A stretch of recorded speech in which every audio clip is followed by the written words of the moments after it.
My nephew's $13,000 birthday party was at my restaurant. When he saw me, he told security, "Throw that nobody out." But then he checked the owner's name and went pale. He instantly regretted what he did. I, 42M, never thought I'd find myself serving tables at my own restaurant. But sometimes life has a twisted sense of humor. The birthday party reservation came in 3 weeks ago, a $13,000 event for 25 people at Meridian, my upscale establishment downtown. The booking was under my sister's married name, which I didn't recognize at first. It wasn't until I saw the guest list that my blood ran cold. My nephew was turning 18, and apparently, my sister had spared no expense. Premium wine pairings, the chef's tasting menu, live jazz quartet, the works. What she didn't know was that her estranged brother, the one she'd cut out of the family 15 years ago, owned the very restaurant where she was celebrating. The irony wasn't lost on me. After our parents died, she'd inherited their house and most of their assets while I got nothing but legal bills and bitter memories. She claimed I was unreliable, unstable, not worthy of the family legacy. Her husband backed her up, and together they painted me as the black sheep who'd only waste whatever I touched. They were wrong, obviously. I'd built Meridian from nothing, working 16-hour days, sleeping in the office for the first 2 years. Now it was booked solid months in advance, had 2 Michelin stars, and generated enough revenue to make my sister's comfortable suburban lifestyle look quaint. But she didn't know that. To her, I was still the failure who'd been written out of the will. I could have handled the party from my office upstairs, let my staff manage everything while I watched through security cameras. But something darker was pulling at me. I wanted to see their faces. I wanted to witness my nephew, who'd been 12 when they decided I was persona non grata, celebrate his milestone in the empire I'd built from their rejection. So I put on a server's uniform and joined my staff for the evening service. They arrived fashionably late, as wealthy people often do. My sister looked exactly as I remembered, but softer around the edges. Her husband more gray, but still carrying that air of superiority I'd grown to hate. My nephew had grown tall and lean, with the kind of casual confidence that comes from never wanting for anything. The private dining room was perfect, candlelit tables, fresh orchids, the city skyline glittering through floor-to-ceiling windows. I stayed in the background initially, helping clear courses and refill water glasses while my trained servers handled the main interaction. Everything was going smoothly until my nephew's eyes landed on me during the 3rd course. I was reaching across to clear his appetizer plate when he looked up, and I saw the exact moment recognition hit him. His face went through several expressions: confusion, surprise, then something darker. He excused himself from conversation with his friends and approached me near the service station. His voice carried that entitled tone I remembered from his father. He told me he knew who I was and questioned what I was doing there. When I explained I was working, helping serve their party, he laughed, not with humor, but with the cruel amusement of someone who thinks they've caught you in your proper place. He said he'd heard I'd amounted to nothing after the family cut ties, and seeing me in a server's uniform confirmed everything his parents had told him about me. Then he said something that made my jaw clench. He asked if I was hoping to get some kind of tip from them, maybe beg for forgiveness and a handout.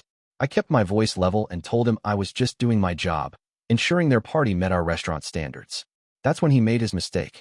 He told me I should leave before his parents noticed me, that my presence would ruin his birthday.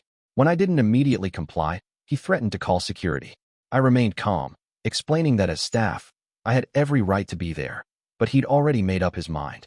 He walked over to our security guard, a professional guy we hired for high-end events, and loudly declared that there was someone here who didn't belong. He pointed at me and used words that made several nearby tables turn their heads. He called me a nobody, a pathetic relative trying to insert myself into their celebration, and demanded I be thrown out immediately. The security guard, who knew me well, looked confused but began approaching. I could see my sister and her husband starting to notice the commotion. Other guests were whispering, phones discreetly coming out. This was about to become a scene that would humiliate my nephew far more than my presence ever could. But I held up a hand to stop the security guard and told my nephew that if he wanted me gone, I'd need him to speak with management first. Just protocol, I explained. I suggested he check with the owner to confirm that his request to remove a staff member was appropriate. The smugness on his face was almost painful to watch. He agreed immediately, probably thinking he'd get me fired in the process. He asked who the owner was, how he could contact them. I pulled out my phone and brought up our restaurant's website. The About Us section had a photo of me in a chef's coat, along with my bio detailing the restaurant's founding and my culinary background. I handed him the phone and watched his expression change. The color drained from his face as he read. His eyes darted between the screen and my face, then back again. I could see him trying to process what he was seeing. His failure uncle, the one who was supposedly living in poverty, identified as the founder and owner of one of the city's most prestigious restaurants. He tried to hand back my phone, but his hands were shaking slightly. He asked if this was some kind of joke, if I'd somehow faked the website. I assured him it was quite real and suggested he could verify it through any number of online reviews, articles, or the business registration if he wanted. The realization was setting in.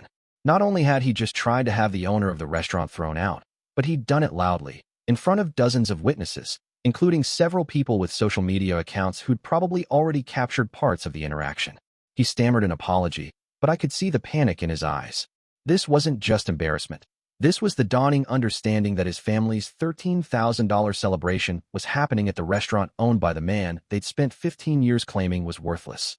I told him not to worry about it, that mistakes happen, and suggested he return to his table before his parents wondered where he'd gone. But he was frozen, staring at me like he was seeing a ghost. That's when my sister approached. She'd finally noticed her son standing frozen near the service area and came to investigate. When she saw me, her reaction was immediate and visceral. She demanded to know what I was doing there, how I'd found out about the party, and accused me of stalking them. I calmly explained that I worked there, that I was part of the service staff for the evening. She laughed bitterly and said something about me still being a server at my age, that it proved everything she'd always said about my lack of ambition. My nephew tried to interrupt her, to tell her what he'd discovered, but she was too focused on her own righteous anger. She continued her tirade about how I'd always been jealous of their success, how I was probably working at this expensive restaurant hoping to get close to wealthy people like them. Finally, my nephew managed to get her attention and showed her the website on my phone. The transformation in her expression was remarkable, from smug superiority to confusion to something approaching horror. She asked if this was real, if I actually owned Meridian. When I confirmed that I did, she went completely silent for almost a full minute. I could see her mental calculations running. The cost of the party, the restaurant's reputation, the implications of what this meant about my actual success versus the narrative they'd constructed. Her husband had noticed the cluster of people and joined us. When my sister showed him the phone, his reaction was somehow even more pronounced. He'd been the most vocal about my supposed failures, the one who'd convinced my sister that cutting me out was protecting the family assets from my inevitable requests for money. The three of them stood there in stunned silence while the party continued around them. Other guests were starting to notice the family drama unfolding near the service area. I could see some of my nephew's friends taking photos, probably for social media stories about the weird family tension at his birthday party. I suggested we move this conversation somewhere more private, perhaps to my office upstairs, but my sister declined sharply. She was recovering from her shock and transitioning into damage control mode. She asked why I hadn't told them who I was when they made the reservation. I pointed out that the reservation was under her married name, which I didn't recognize, and that we hadn't spoken in 15 years. I had no way of knowing they were my family until I saw the guest list, and by then, the party was already planned and paid for. She asked why I'd chosen to serve their table personally instead of staying in the background. I explained that I often worked service during major events. It kept me connected to the customer experience and ensured everything met our standards. I didn't mention that I'd specifically wanted to witness their reaction to my success. My nephew was still pale, clearly understanding that his public demand to throw me out was going to be a story that followed him. Several of his friends had definitely recorded parts of the interaction, and in the age of social media, his humiliation was probably already spreading. The conversation was interrupted by my head server, who approached to check if everything was all right with the party. The professional interruption seemed to snap everyone back to the reality that they were in the middle of a celebration with dozens of guests watching. My sister made a decision that I had to respect for its pure pragmatism. She announced that they would continue the party as planned, that there was no point in ruining everyone's evening over family drama. She suggested we table any personal discussions until after the event. I agreed, though I did mention that as the owner, I'd be ensuring personally that their party received exceptional service for the remainder of the evening. The implication wasn't subtle. They were now completely dependent on my goodwill for their $13,000 celebration to proceed smoothly. The rest of the party was surreal. I continued working service, but now my sister and nephew watched my every move with a mixture of wariness and fascination. They saw me directing staff, consulting with the chef, handling small issues with the efficiency of someone who clearly knew every aspect of the operation. Their friends and family members began asking questions about the restaurant, complimenting the food and service. Multiple guests mentioned how impressed they were with the owner's hands-on approach, not realizing they were talking about the family drama they'd witnessed earlier. My nephew's birthday toast was particularly awkward. His father stood up to celebrate his son's transition to adulthood, mentioning the importance of family and making good choices about the people you surround yourself with. The irony hung heavy in the room, given what had transpired an hour earlier. As the evening wound down, guests began leaving with effusive compliments about the meal and venue. Several asked for my business card, mentioning upcoming events they wanted to book. My sister watched these interactions with growing understanding of what my life actually looked like. The final bill came to just over $14,000 with service charges and additional wine selections. My sister's husband handled payment, and I noticed he left a substantial tip despite the evening's awkwardness. Whether it was guilt, respect, or fear of how I might treat them going forward, I couldn't tell. As they prepared to leave, my nephew approached me one final time. He apologized properly this time, acknowledging that he'd made assumptions and acted poorly. He asked if we could talk sometime, said he'd like to understand what had really happened with our family all those years ago. I told him I'd consider it, but that he should think carefully about whether he actually wanted to hear the truth. Sometimes the stories families tell themselves are more comfortable than reality. My sister lingered as well, clearly wanting to say something but struggling with how to begin. Finally, she asked if I was happy, if this success had been worth the cost of losing family. I looked around at the restaurant I'd built, at the staff who respected me, at the business that had earned recognition I'd never dreamed of when I was sleeping on friends' couches 15 years ago. I told her that I'd never lost family. I'd simply learned who my real family was. She left without another word, but I caught her looking back through the window as their car pulled away. Update 1. The story didn't end that night, though I'd expected it to. 3 days later, my nephew called the restaurant asking to speak with me. He wanted to meet, to hear my side of what had happened with the family. Against my better judgment, I agreed to coffee at a neutral location. He showed up looking nervous but determined. He'd clearly been thinking about our interaction and its implications. He started by apologizing again for his behavior at the party, but I could tell that wasn't really why he'd asked to meet. He told me he'd been asking his parents about the family split, pressing them for details they'd never shared when he was younger. Their answers had been vague and contradictory, which had made him more curious. He'd also done some research on Meridian and discovered articles about my background, awards, and the restaurant's success. I asked him what specifically he wanted to know, and he said everything. He wanted to understand how we'd gone from being family to strangers, and how I'd gone from being written off as a failure to owning a successful business. So I told him the truth about our parents' deaths, about the will that had been changed shortly before the accident, about his mother's claims that I was financially irresponsible and would squander any inheritance. I explained how I'd contested the will and lost, not because my case lacked merit, but because I couldn't afford the kind of legal representation his parents had hired. He listened without interrupting, taking in details about family dynamics he'd been too young to understand at the time.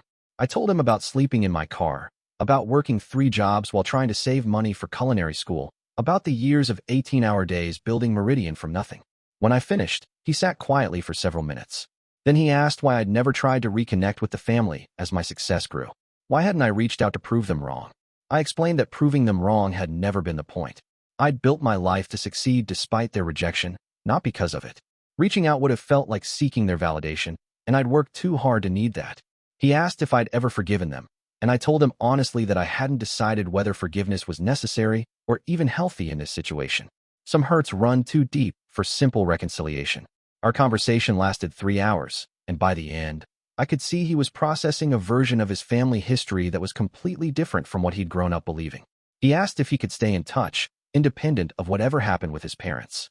I told him that would be his choice to make, but that any relationship we built would need to be separate from the family drama. If he wanted to know his uncle, it would have to be as individuals, not as representatives of opposing sides in an old conflict. Update 2. 2 weeks after my nephew's visit, my sister called the restaurant. She asked to speak with me privately, and we arranged to meet at Meridian after hours. She arrived punctually, looking more uncertain than I'd ever seen her. She started by acknowledging that the birthday party had forced her to confront some truths she'd avoided for years. Seeing my success, witnessing how I'd built something meaningful from nothing, had challenged the narrative she'd constructed about why cutting me out had been necessary. She admitted that the inheritance situation had been more complicated than she'd let herself remember. Our parents had been elderly and increasingly influenced by her husband's concerns about my lifestyle at the time. She'd supported the will change because she genuinely believed I wasn't ready for the responsibility of managing family assets. But she also admitted that once the decision was made, it had been easier to justify it by focusing on my failures rather than acknowledging my potential. Watching me struggle in the aftermath had reinforced her belief that they'd made the right choice, even when part of her suspected otherwise. I asked her why she was telling me this now, what she hoped to accomplish with this conversation. She said she wasn't sure, but that she couldn't ignore what she'd learned about my life. She'd spent 15 years believing she'd protected the family from my instability, only to discover that I'd become more successful than any of us. She asked if there was any possibility of rebuilding our relationship, of finding some way past the hurt and resentment. I told her that I'd think about it, but that she needed to understand the impact of those years. Being cut off from family during my parents' deaths, during the hardest period of my life, had changed me in ways that couldn't be easily undone. She left that night without resolution, but with what felt like genuine understanding of the cost of the choices she'd made. Update 3. 6 months have passed since the birthday party that changed everything. My nephew and I have maintained contact, meeting occasionally for coffee or lunch. He's starting college in the fall and has expressed interest in learning about the restaurant business. I've offered him a summer job at Meridian, not because he's family, but because he's shown genuine curiosity about the work. My sister and I have had several more conversations, each one slightly less awkward than the last. We're not close, and I'm not sure we ever will be, but we've found a way to be civil. She's acknowledged the role her choices played in our estrangement, and I've accepted that her motivations were more complex than simple greed or malice. Her husband remains distant, which suits us both fine. Some relationships aren't worth salvaging. The real revelation has been discovering that my success bothers me less than I'd expected. For years, I'd imagined that proving them wrong would feel triumphant, that showing them my achievements would provide some kind of closure. Instead, I've found that the satisfaction comes from the work itself, from the life I've built, not from their belated recognition of it. Meridian continues to thrive. We're opening a second location next year, and I've been approached about a cookbook deal. My nephew jokingly suggested that I should dedicate it to the family members who thought I'd never amount to anything, but I told him that would give them too much credit for my success. The truth is, they were wrong about me, but I was wrong about revenge. I thought I wanted them to see what they'd lost, to regret their choices. What I actually needed was to prove to myself that their opinion of me had never mattered in the first place. Sometimes the best revenge is simply living well enough that you stop needing revenge at all.